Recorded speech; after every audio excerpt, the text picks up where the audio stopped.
Who's going first? Hi, my name is Jacqueline Viennes, and these are my audience members. Can you guys look behind you? Maggie, Chuck, Dan, Emily, and Catherine. Hello. Hello. Greetings. They're all UVA students. And I'm going to be giving my persuasive speech. The 4-hour body, the 5-2 diet, the alkaline diet, the baby food diet, the blood type diet, the cabbage soup diet, fruitarianism, detox diet, toucan diet, grapefruit diet. In America, people like you every day are inundated with information about diets and healthy eating and exercise. Yet, one of the largest health epidemics facing our country is obesity and the chronic disease components that go along with obesity. And like you, I've wondered, what can I believe about these diets? What should I be eating? Who can I trust? In high school, I was told, don't eat carbs because they make you fat. As a college athlete, I was told, you need to be light and lean, eat protein and carb load before events. But there are juice cleanses and intermittent fasting and the Atkins diet. Everybody wants to tell you what their opinion is, and they'll willingly present it as fact.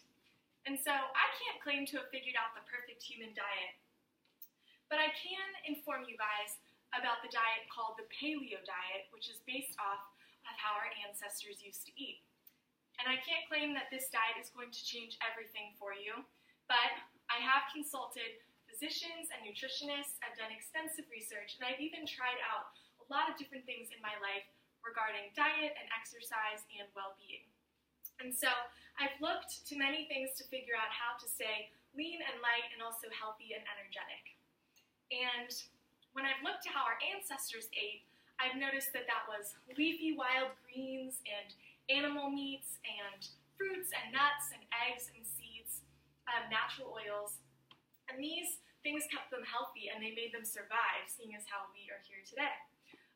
And the Paleolithic diet is also a kind of lifestyle, and you eat like a caveman. And these eating parameters are proven to prevent and lower obesity. They can prevent and heal chronic disease. They can improve your overall health and well-being. So first, let's understand, what does it mean to eat a Paleolithic diet? Consuming this paleo diet may help prevent and reduce obesity. And since obesity is the #1 health epidemic facing our country right now, this is very important. And the rise in obesity is directly linked to the industrialization of major food industries and agriculture. And Dr. Klonoff, who wrote this article called The Beneficial Effects of Paleo Diet on Type 2 Diabetes and Other Risks for Cardiovascular Disease, says that the way that we should be eating doesn't align with what corporations are telling us. Foods that have been available prior to the agriculture and prior to the obesity epidemic are the foods that we need to be accessing.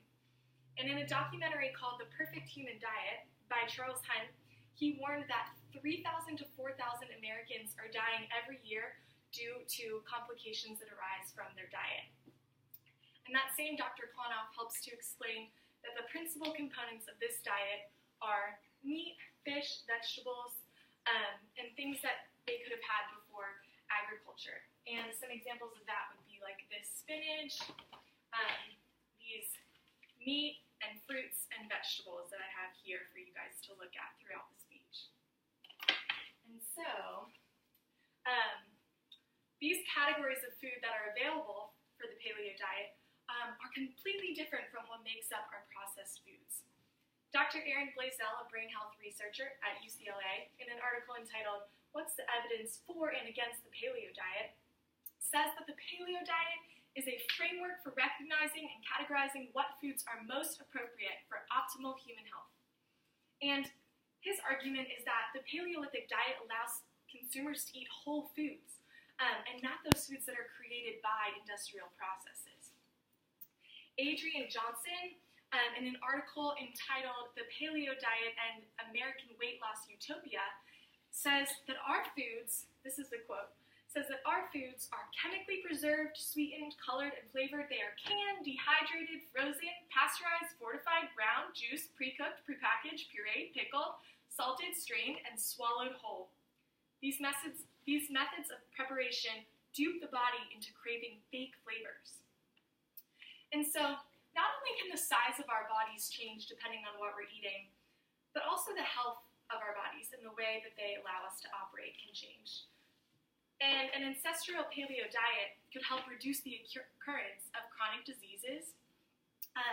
And in the documentary, The Perfect Human Diet, there's a nutrition study on Aborigines in Australia who moved from these societies where they were foresters and hunters and gatherers, and they were civilized, and they moved into modern Australia, and they started consuming a modern diet. And in this study, a researcher had them go back into the bush for 7 weeks, several Aborigines that had migrated into more modern areas, and they realized that the effects of their modern diets, such as the weight that they had gained, type 2 diabetes, and their heart disease, they were all reduced by going back into a hunting and gathering lifestyle. Their weight normalized, their cholesterol lowered, and their overall health improved. And depending on which areas they were in, their diet was composed of 54 to 84% animal proteins, 15 to 18% fat, and 5 to 30% fibers, carbohydrates. And just a side note for that experiment, exercise was not a factor. Researchers even concluded that they were getting less exercise in the wild than they were in their modern civilized lives. And so the paleo diet can also have benefits for type 2 diabetes and other cardiovascular risk factors.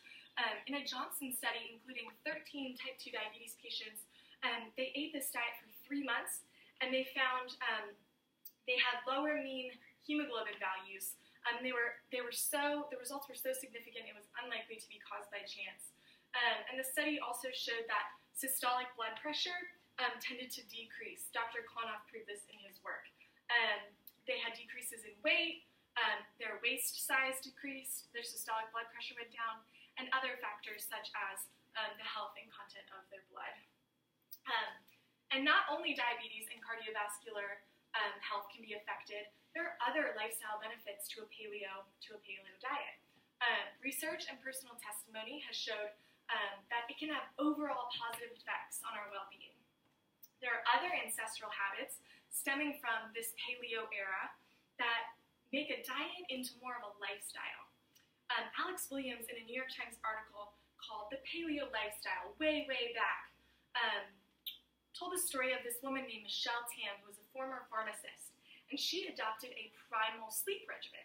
So what this means is that she was curious about how ancestors slept regarding to responding to the sunrise and sunset, and so she stopped using electronics after 8 p.m., stopped using an alarm clock, and she did all of these things to try to get back into flow with her circadian rhythm and not let it be disrupted by modern technology.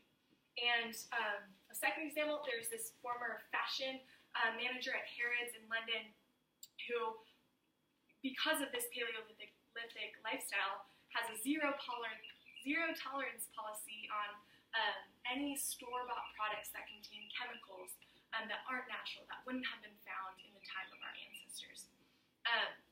Dr. Blaisdell said that we can improve our future by acknowledging the power of our past. And I think that goes really well in explaining why the paleo diet is so important. Claudia Hammond, a BBC reporter, produced this article called Should We All Eat Like Cave People? And she found that 70% of the energy that Westerners take in comes from processed foods. And Dr. Blaisdell, from earlier, he found that doing this diet himself, he had more energy, his eyes were less droopy, he was more lean, and he found overall positive effects to this.